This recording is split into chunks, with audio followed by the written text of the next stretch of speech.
Менің сұрағым бар. Құдай қалай пайда болды? Немесе қалай жаратылды деген сұраққа жауап бар ма? Отырыңыз.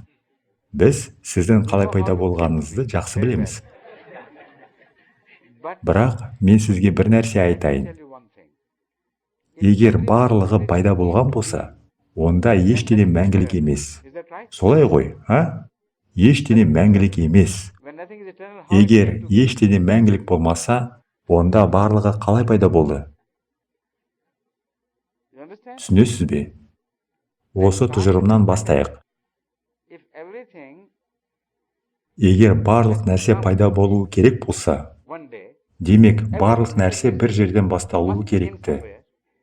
Онда ешқандай мәңгілік жоқ. Солай ғой?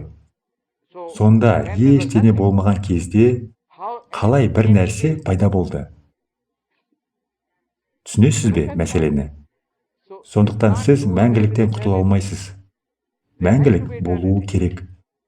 Әйтпесе кез келген нәрсеге сену мүлдем қисынсыз. Егер мәңгілік бар болса, сұрақ тек мынада. Бұл саналы мәңгілік пе, әлде өлі мәңгілік пе?